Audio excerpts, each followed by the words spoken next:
Sobriety is just abstaining. Sobriety is just stopping the behavior.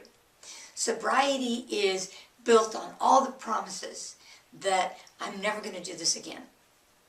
And only about 10% of those who actually have a problem with abusing chemicals or actually being addicted to them, and there's a difference in that. Only about 10% can do that on their own. So that's a very slim success rate. And the reality is, those are your dry drunks. Those are the people that are continually being triggered biochemically. They've never done anything about the biochemical impairment. They've never learned any new coping mechanisms. So they're just abstaining by willpower. That's the person that just, with strong will, is no longer going to do it. Now, I've heard of people doing that for 30 years. My question is, what's the quality of their life?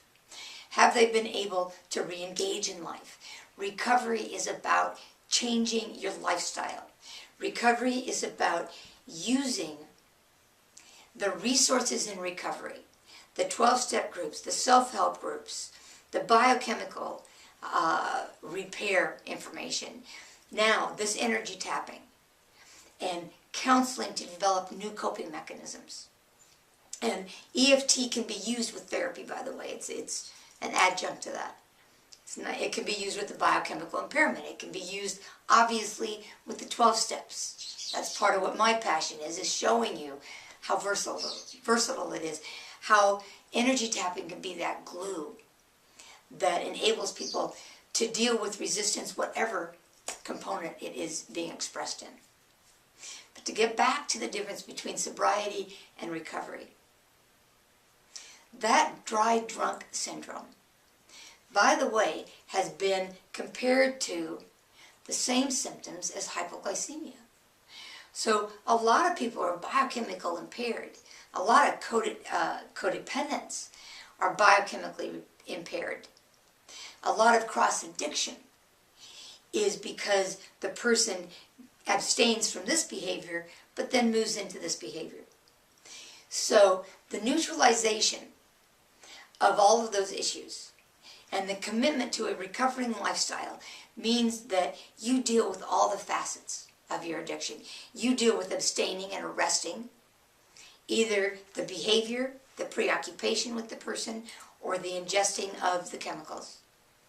You deal with the biochemical imbalance that either was a precursor to that or resulted because of that. You deal with the need for a new social structure, to redefine your support system so that it's now mirroring the healthy self instead of the part of you who is acting out. And you begin to neutralize all of these disruptions in your energetic field of energy that will support you in doing so. You begin to deal with changing your life around. You use all the resources to develop new coping mechanisms. I remember a long time ago realizing in treatment that the people that I was helping, when they got into their recovery, they were dealing with the same coping mechanisms that they had at the beginning of their active use. Many of them, even though they were in 30, 40, 50-year-old bodies, were dealing with the emotional issues as an adolescent because they'd never emotionally developed beyond that. So part of recovery is developing new coping mechanisms. My 30-day program addresses each one of those and gives you a way to take the edge off and get you headed in the right direction for that. My 7-layer process begins to deal with the core issues. But you can't get to those until you get over your resistance to even getting into treatment. Today we're going to deal with choosing recovery instead of sobriety. And then the rest of this series just deals with an aspect of your resistance to getting help. So let's deal with sobriety and recovery. Even though I know that an aspect of dealing with this addiction, be it to a substance, a behavior or another person, then an aspect of that is to arrest that behavior. I want to do more than that. I don't want to just abstain. I want to develop a new approach to life, which is much, much bigger than that. I want to choose recovery. Even though the first step is abstaining and being sober from my drug or activity of choice. All right, so now let's begin to neutralize that. I can abstain. I want to abstain. But I want much more than that. I focus on arresting this behavior one day at a time through surrender, through the serenity prayer, through support, one day at a time. I want more than to just stay sober. I want a new lifestyle. I want to develop a recovering self. I want to be powerless over this addictive behavior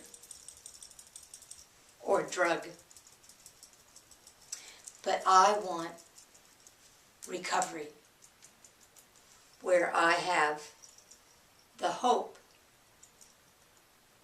of empowering a recovering self, of reestablishing my ability to cope with each moment, to get through one day without acting out. And those days add up.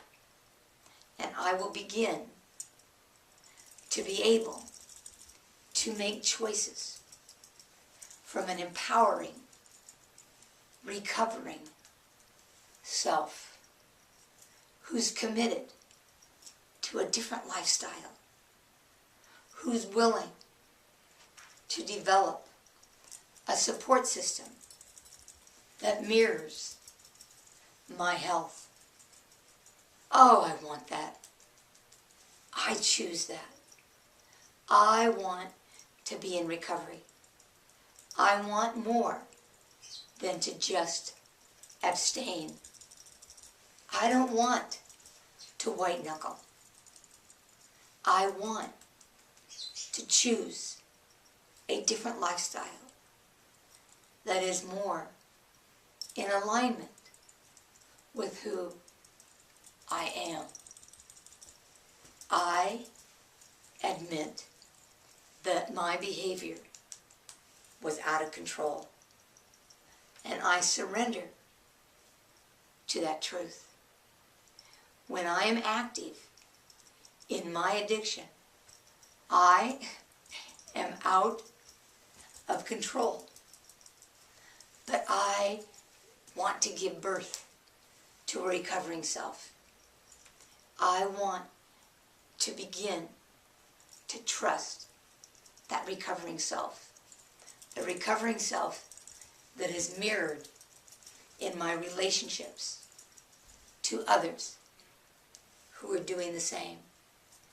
I am willing to learn the difference between my addict who wants to act out, and my recovering self who's in harmony